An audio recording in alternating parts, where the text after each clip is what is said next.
Welcome to the Sisters Like Us podcast. I'm Lakin. And I'm Allie, and we're here to share our perspectives as sisters from two different generations. So grab a glass of wine or a bottle, and let's dive in. Cheers! Hello! Welcome to episode 16 of the Sisters Like Us podcast. We're so excited because we're introducing a new little, or I guess the only little series. At this point, this episode would have already been out, but we did past, present, and future and talked about hobbies. So we thought it would be fun to make that a thing. So having multiple episodes that are kind of titled past, present, future, and then dive into a specific topic. And this one we're going to do jobs because I feel like that would be super fun. So if you guys have any ideas, definitely drop them below. Allie gets all the credit for coming up with that idea. We're talking about hobbies, and she was like, well, we kind of tackled it from past, present, future. We should just do that as a series. Well, I think it was your idea to do hobbies, yeah. No, but it was also your idea to do it past jobs. And but then because one of the things I do when we're putting everything together is come up with the title, and I was like, oh, we should call it past, present, future, hobbies. I'm like, oh, let's just make that a series. Yes. So here we are. Ooh, that's a fun thing to talk about in the behind the scenes is who does what. Yeah. But anyways, so if you have any other topic ideas for past, present, future, let us know. In this episode, like Allie said, we're going to talk about jobs. So past jobs, present, it'll probably be very quick because we did touch on present jobs in the very, very first episode when we introduced ourselves. But it would be kind of fun, too, to dive into them a little bit more. Yeah, especially because we recorded that episode so long ago and you were brand new with that job. And now you're kind of a little bit more settled. Yeah, and then fun. Future. So rewind. Let's talk about past. As the older sister, I'm going to start with my very first job was babysitting. Isn't that everybody's Not mine. Oh, really? I feel like especially female, it's babysitting. Now, yes, was my first job technically babysitting you and Parker? Probably. But it was even my first paid job was babysitting other people's kids. Say the year, too. I feel like that'll be helpful if you, kind of remember around where the year, just so that they can see kind of where the generations are different. I'm trying to think because... Mine's more easy because, whatever age I was is what year it was, so... My issue is not remembering how old I was or what the year was. It was remembering when I first maybe got paid to babysit somebody else's kids because... I was limited on time given my own hobbies and extracurriculars and then babysitting you and Parker is when did I have time to babysit someone else's kids? So let's just say maybe 14, which would have been 2005 was probably my first job. 2005. To put in perspective, everyone, I was 5 years old. Yikes. And I was 14. And so I think that was probably around the first time I probably got paid to watch somebody else's kids. And truthfully, that was the only real job I had in high school. I was very lucky in that I did not have to have a different job in high school to support me or my family in any sort of way. I did spend a lot of my time at focusing on school or extracurriculars, which we talked about in the hobbies episode. But I did also a lot watching you and Parker as well as driving you and Parker places. Once I had my license, I also was under the umbrella of mom is providing me a car, but that means that if you or Parker needs a ride or to be picked up from somewhere, that is your responsibility, Lakin, and you will do it without complaining, which is totally fair. So I didn't have what I would consider a quote-unquote real job in high school. By real, I mean I got a paycheck from somebody else, right? I just got paid cash for babysitting. And this was all high school that you were babysitting? Yes. My experience was a little bit different. Babysitting was kind of here and there. I do actually, think technically that probably would have been my first actual paid job. Bringing up Adrian again, who's the same person that I wrote the book with, or wrote, something with. We had a very entrepreneurial mindset, let's say, and we came up with a babysitting business called A+ Babysitting because it was A+, 2 A's, whatever. We had business cards, you guys. Vistaprint business cards for this stuff. Do y'all remember Vista? I don't know how to say it. You still use it in the wedding industry for sure. Really? Yeah, we'll go back to it. But we were in a lot of different situations, where I guess we would give people these business cards, and we used to babysit together, which financially wasn't smart because we split everything and it was $10 an hour, so it was kind of dumb because we would leave with $10. So that was kind of like my first thing. And then my first official job was when I was 2015. I worked at an ice cream shop, and it was like a little family-owned ice cream shop. I loved it. It was a little bit far from where we lived, but it was just like such a fun job for me, and like I ended up becoming like the shift manager at like that age, which was like crazy. You know what I also love about that though is that working at an ice cream shop was Mom's first job. I was so good at the swirls. I love how that is what you're proud of, is your swirls. But I also like, we also sold like fried food. And this was the start of my love for toasted ravioli, fried ravioli. Which I think is totally overrated, but... So, it's like one of my favorite, like, if I had to pick a favorite appetizer, that. If I see, fried ravioli on a menu, that's what I'm getting.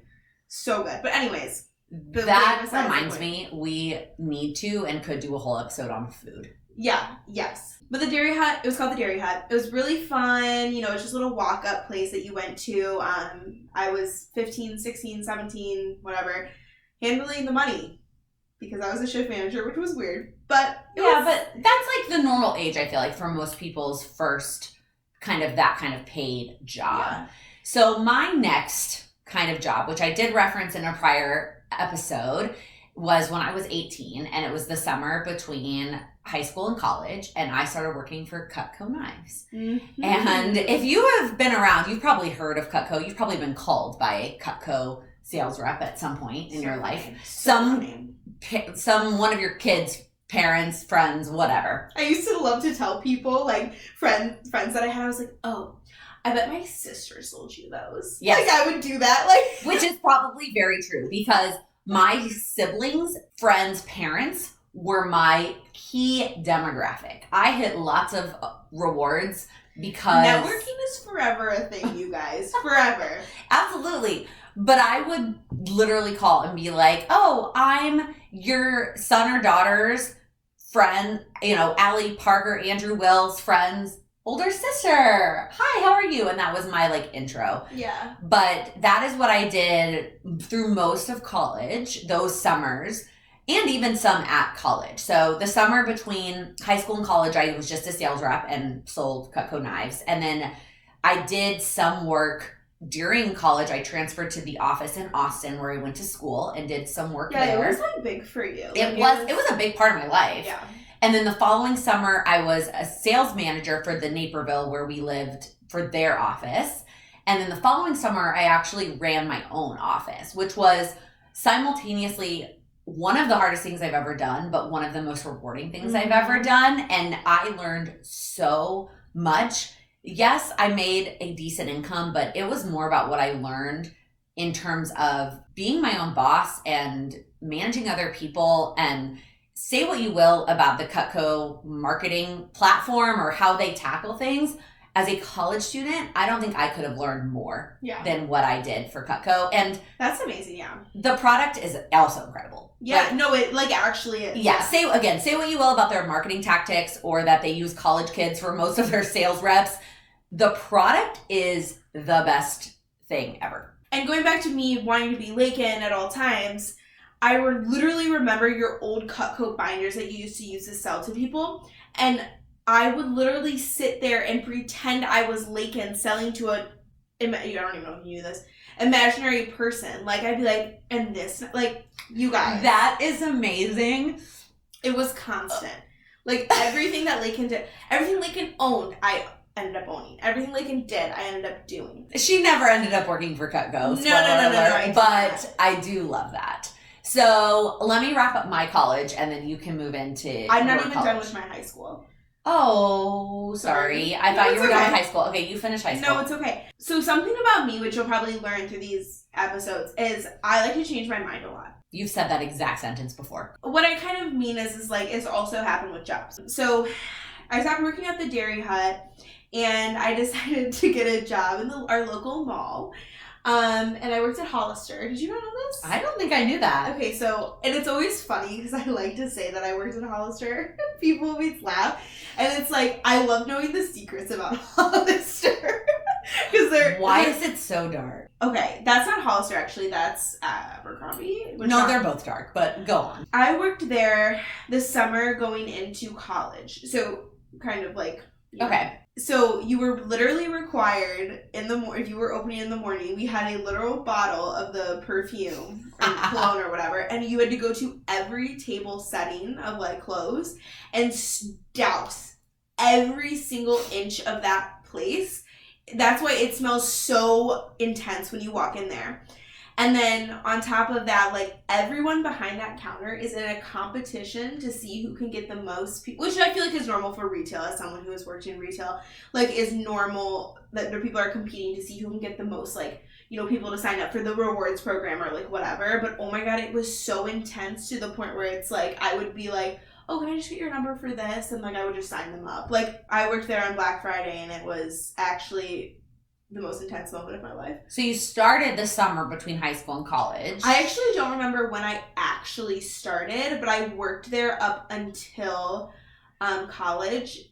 And then I actually came back during the 6-week break and worked my first year of college during that 6-week break. Like I was getting paid $8.25. Like it wasn't anything like crazy. But also agreeing with you, like all throughout high school, I was also doing babysitting gigs for sure. Especially because, as I mentioned before, I was going to be an education major, so like the parents loved that, you know. So I did a lot of babysitting, but within those two jobs. But yeah, those were my main. Babysitting was always kind of the secondary to me too. Yeah. To wrap up college for me, so I did Cutco 3 summers, and that final summer I was an intern at New York Life Insurance. Finally got an internship in the field I actually wanted to work in.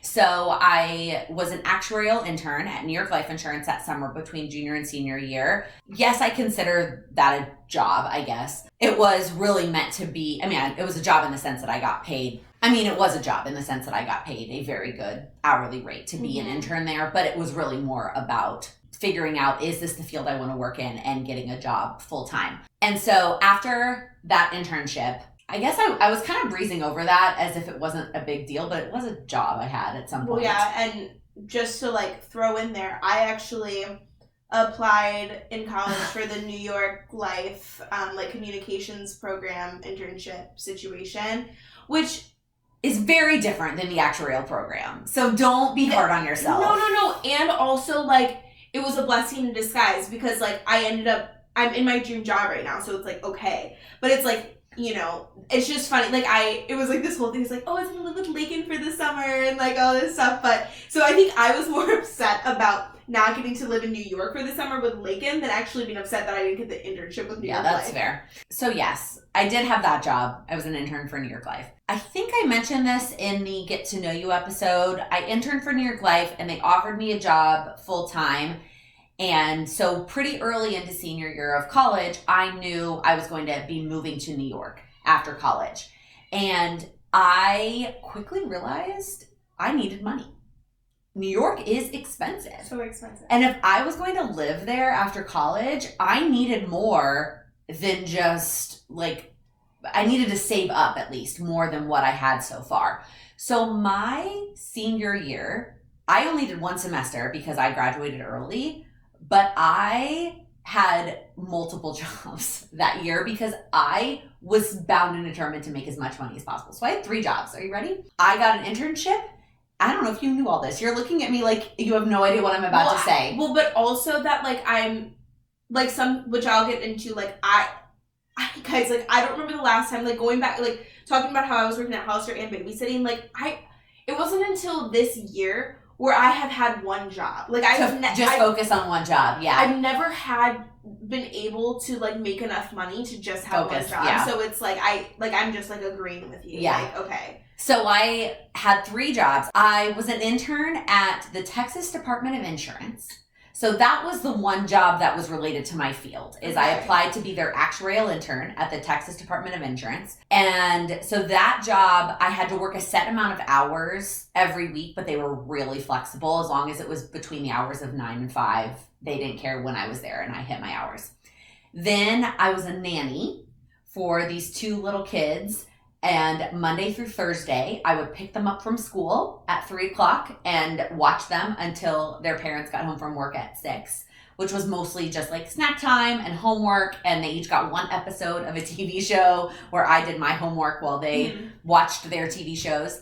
And then I also worked at Mathnasium, which is a math-focused tutoring company, if you've never heard of it. It's actually a national company, and they have locations everywhere. It is awesome. If you have a child who's struggling with math... Is it the one that has, like, the A is like an A+? A+. Yeah. Well, the A, Mathnasium, the A and the T are the A. It's an A+. Yeah, it's a very cute logo.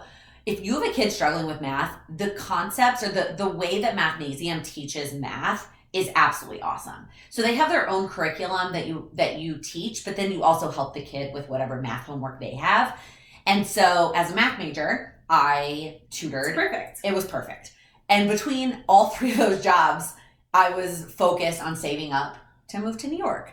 So that was the most jobs I ever had at one time, was my senior year of college, focusing on 3. So your college. So I came to college, kind of like got my life in order before I like realized I was like, oh, if I want to be in a sorority, if I want to do anything in life, I need a job. So I then worked at Francesca's, which is a women's clothing boutique, which obviously I think most people know about. It is a chain. If you're in any major city, you've probably seen one, but well, recently a lot of them are closing, which I'm not for going to get into, but because I do know about it because like I stopped working there like right before everything happened. Anyways, I started working there. My sweet mate at the time and roommate, Sydney Wade, who I've talked about a billion times, she worked at the Lincoln Park location. I worked at the other Lincoln Park location. I worked there for a while. It was a good job. It was, minimum wage. Yes, minimum wage. Right before I left, I was about to get a promotion to be a sales lead, and I ended up leaving to kind of go more into the focus of my job and what I want to do. And so then I started working at a restaurant called J. Parker, which is like a little rooftop on top of a hotel like by where our mom lives. And that was fun, but I was a hostess getting paid minimum wage. I was just kind of standing there the whole time because they didn't take any reservations. There wasn't any sort of like, I didn't like take people to seats and put people in sections because it was mainly just a bar. Again, that was fine for a while. I made the first weekend I worked there was Air and Water Show, which it was right by the lake, so it was packed. And it kind of sucked because I was like in college and I was working till like 2 a.m. and I was like, I can't do anything, so I stopped working there. Did you get any tips or just minimum wage? Just minimum wage. Yeah. I had the occasional like old man like slip me a 20, but when in Rome. Then I started working at Dick's Sporting Goods. I had so many jobs, you guys, like, because like I said, I change my mind all the time and I always want to do something else. So I started working at Dick's. Actually, that was probably my favorite job. Yeah, you were there for a while. I was there for a little over a year. I loved it. Like, I was in the shoe department. I was like the only girl in the shoe department, so like it was amazing. The only thing that sucked is like it was peak college and I was like working early, so I would come being like super hungover. But overall, I got, paid $15 an hour, which was minimum wage had skyrocketed basically. So I was like, this is great. And I got like 30% off. So I like would always buy shoes. I had a great shoe game at the time. Yeah, at one point in that phase is when the city of Chicago, not the state of Illinois, but the city of Chicago upped the minimum wage. Yeah. And then that's when I started looking at internships. I was getting into my senior year of college and we kind of already touched on it, but I applied to the New York Life Insurance internship, whatever. And then I found this wedding planning company that was hiring like event assistants and interns. And I was like, oh my gosh, like this is literally my dream. I want to be a wedding planner. So I applied. I remember when I got the job, I just bawled my eyes out because I was like, puts me in the right path because it's my absolute dream job ever. I got it. It was really fun for the summer. But again, kind of like how you were saying, you had to kind of have multiple jobs because I knew once I graduated, like rent was going to start, being a part of my life. Once we were no longer getting our rent and food and everything paid for that our parents were covering. Mm-hmm. Then I started nannying again. I nannied this I think we talked about it before when we were talking about Lila a little bit. How the smallest baby I'd ever held was probably about like 7 months. And so I got to babysit her from like 7 months to like a year. And it's such a big part of their lives, like seeing them grow. So like I developed a really like great relationship with her. It was super fun. It was just a great situation for me to be in because I had so much flexibility in my schedule, and I was able to spend the time there. I was able to work remotely. I was able to work the weddings, you know. And so starting like senior year of college, I was giving up my weekends a lot because of my internship. Yeah. And I was like, you know, this is like my life now. If this is really what I don't want to do, I have to be okay with giving up my Saturday nights and my... So yeah, I knew I was going to be, you know, having to give up those Saturday nights and stuff. And like, you know, when you're in college, it's like, okay, that sounds like the end of the world. But like, it's been my life since, I mean, before COVID. So like, I'm so used to it now. You know, I worked for that company for a while, and I started going somewhat full-time with them. I was still nannying after college, but I was starting to take a lot of my own couples, which is like a big like milestone for the wedding industry and just being a wedding planner. And then it didn't work out with that company, so now I'm in my... Well, hang on. So that's the end of your past. Oh, yes. Sorry. That company is the end of your past. Yeah, so that company's the end of my past. It's, you know, I have a lot of job jumps is what I like to call them. But like every single job, I learned something different, like for real. Yeah. Like I'm just so grateful for all of my jobs. But before we get into the present, I want to touch on one thing from the past. Okay. So as you guys know, which I've already said in this episode, I was going to be a teacher, whatever. When I was in high school, which I've also talked about, we had a preschool like embedded in our high school. And I actually count that as one of my first jobs. Although it wasn't a paid job, I was basically a preschool teacher. And like, I can't even like emphasize like how rewarding, like I almost feel like I got my little like fix of being able to like be a teacher, even though I didn't become one like full time. It was such a fun time in my life to be able to like see that aha moment in like kids. And when I was like a special ed like shadow that one like summer, like, and I wrote my entire college essay about it, seeing a child with special needs understand what you're trying to explain to them is like one of the most rewarding things I will ever experience in my entire life. Okay, I'm gonna cry. I'm also gonna cry. I know in my heart it's not my full passion, but it was one of the most beautiful things I've ever experienced in my entire life. That is amazing. I forgot that our high school had a preschool. I never worked in the preschool, but what was the class where you got to go to an elementary school? It was just the education classes. Okay, so I did that. They might have changed the curriculum between me and you. Because if you were taking Education 1 and Education 2, you pretty much were on like a track to go. Okay.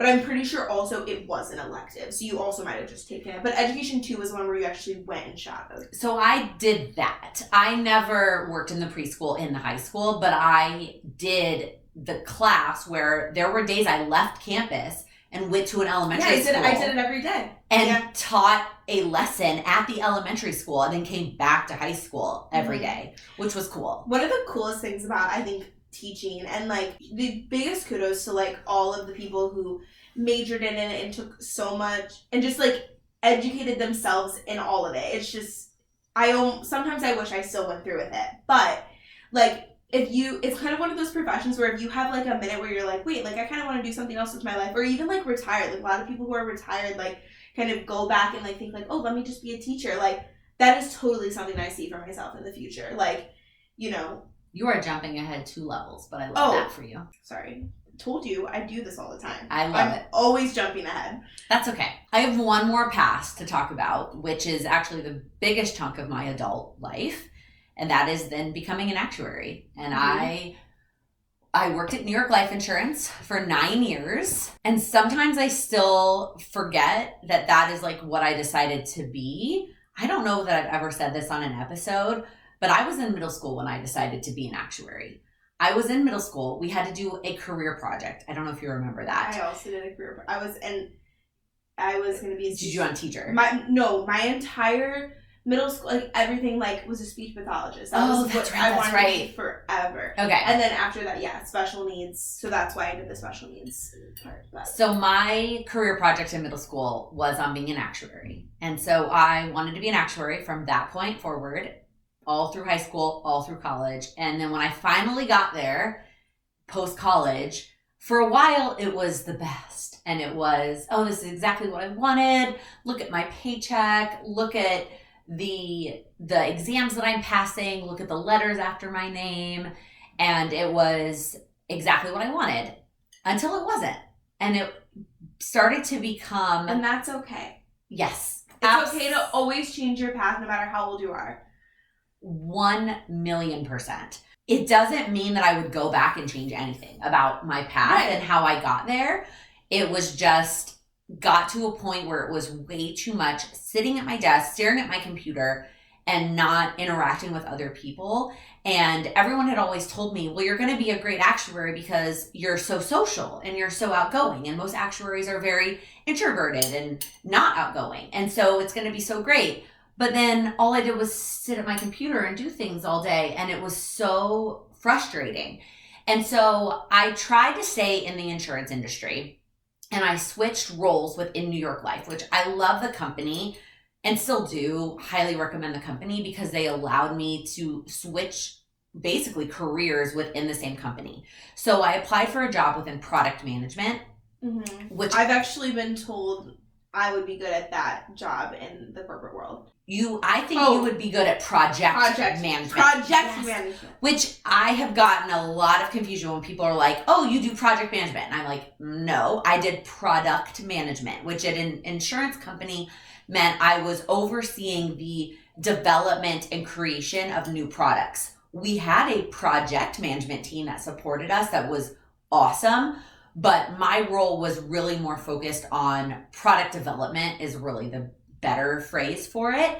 And I loved it. And it was great. Once the pandemic hit, that is when I learned that I didn't think corporate was for me. That is when I was like, as much as I love the paycheck that comes from a corporate job and the perks that come with a corporate job, I just filmed a vlog going on and on about like how much I kind of wish I'd had a paid maternity leave. And so the perks of a corporate job would have been really nice. That's totally fair.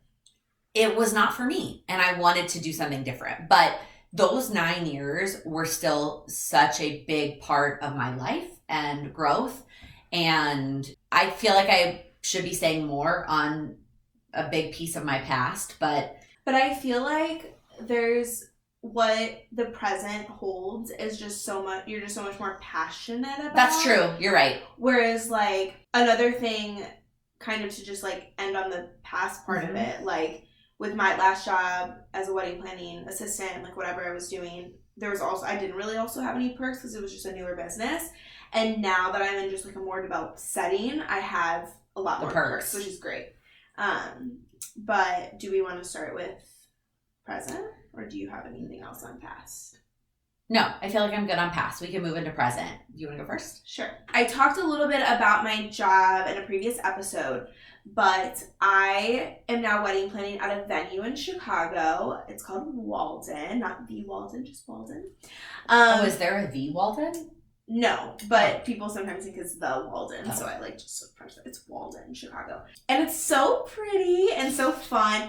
It's been, a transition period. Starting a new job is just like always like, a lot to get through. And I feel like I'm just like now at like such a good place in my job where I have so many couples. There's so many couples that are like starting to get married now that I've had since I started that I'm just really excited about. And like, oh my gosh, I just remembered a core job that I had in this in-between phase, which was when I was a bridal stylist. Oh, at the dress shop! So one of the jobs that I think, take back on Dick's, no offense, Dick's Sporting Goods, love you, always shout out. But my favorite job in the entire world, I worked at a bridal shop, a little bit more of an upscale one in Chicago, called Lovely Bride, which if you're from anywhere else and you've ever dress shop, you've probably heard of them because they're all over. We've got them in London, everywhere.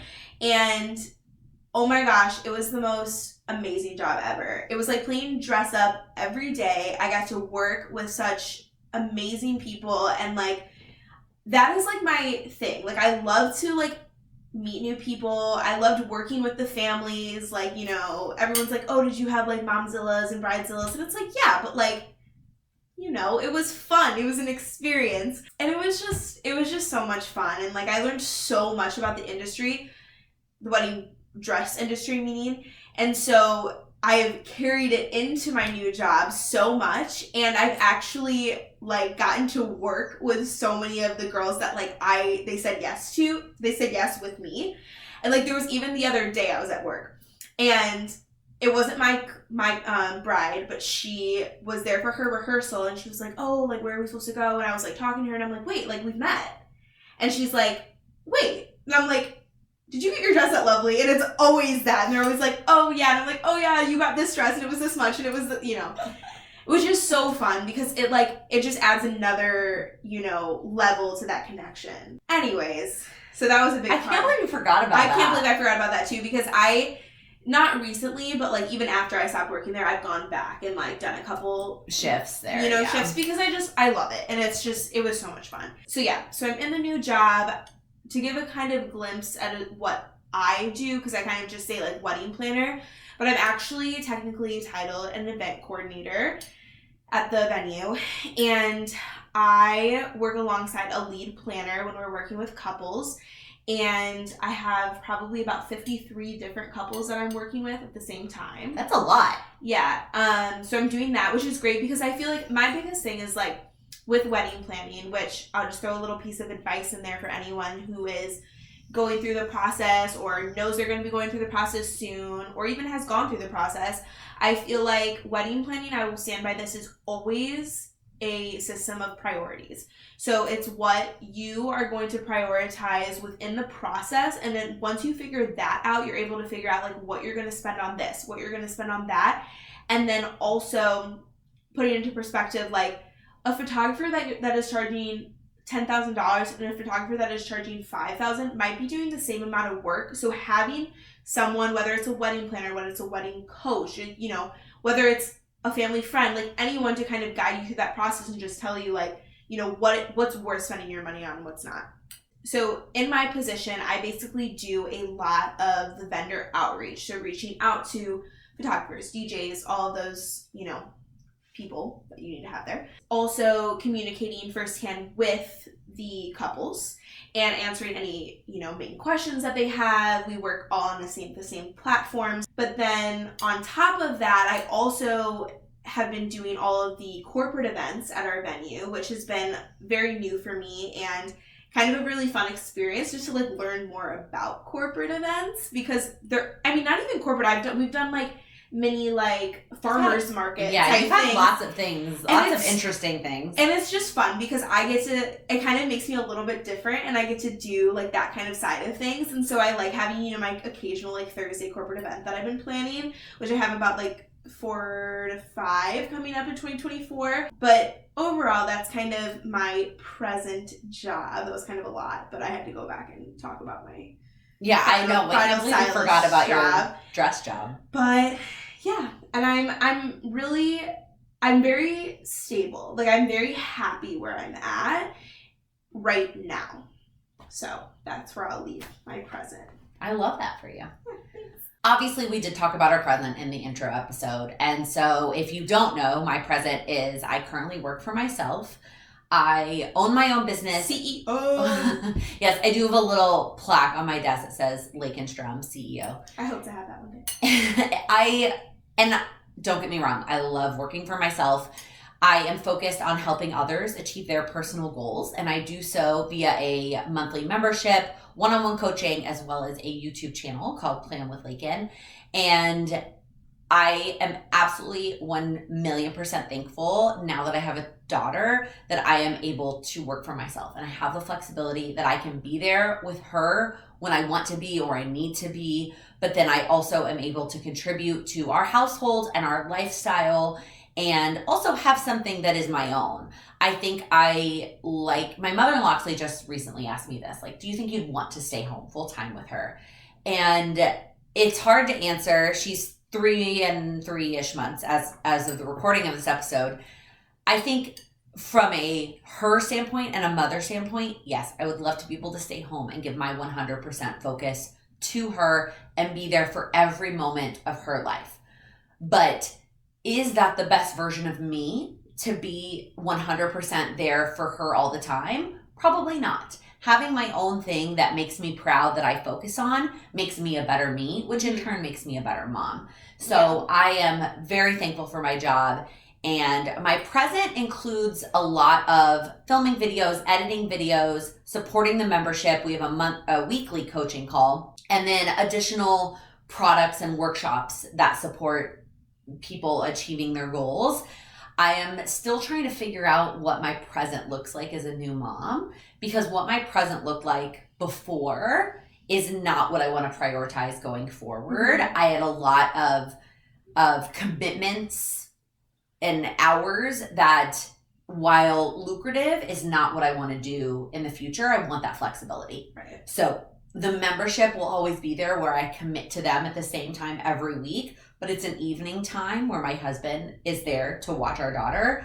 Whereas the daytime hours, I want the flexibility to be able to to be there when I want to be there. So I'm still trying to figure that out a little bit. My present, my company or my business isn't shifting at all. It's just what I prioritize and what that looks like is shifting. But that's my present. Yeah, and I've always been super thankful too, like even though I'm not working for myself yet, I also have a lot of flexibility in my job, which I'm really grateful, which I have to remind myself of, like, you know, it's really nice that I don't have to be in the office every day. And like if I do, like for a meeting, like whatever, but also being really flexible on my end, because working in my industry, like I have to also understand that a lot of my clients that I work with have full 9 to 5 jobs. So I do have to meet like late and again, give up my weekends, which I'm used to, but I typically, unless, you know, in the future, not to jump ahead, when I do hopefully become a lead planner within my company, like have more weekends that I'm giving up,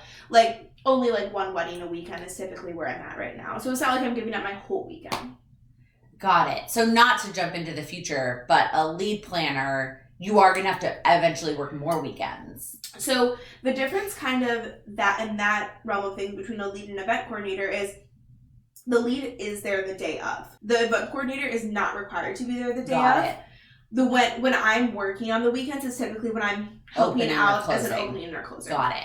So let's start with future for you then, because I feel like we're already there. Mm-hmm. Yeah, so I feel like there's a couple little paths that I've been thinking about. I think one of my minors from college, which I mentioned before, is business for entrepreneurs.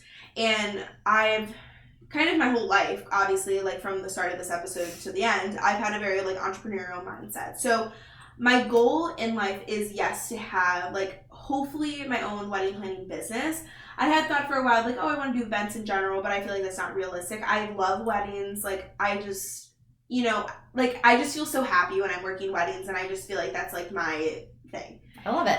And so that is my future, hopefully, is to have my own wedding planning company.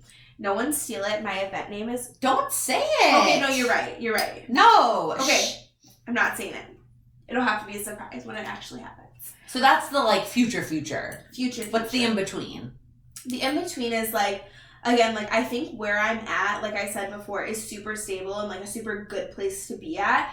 And I'm developing so many connections within the industry. Like, yes, I'm not going to a ton of different venues because I work at a venue, but I'm meeting, like, all of these different vendors and, like, making this list of people that, like, I'm getting to know. And there is room to grow in the company that I'm at, and I feel comfortable being in that position right now. I would say the next 7 to 10 years is where I see more of like my business really like becoming a thing. I see myself here and there kind of like helping out with like mutual friends and like family friends and whatever for like wedding needs, and like we're helping. Lindsay is our future sister-in-law, which will be on this episode, or will be on the podcast soon, which will talk about weddings. And I've like, you know, created their mood board, and I've been like kind of helping them with like a little bit of the planning process.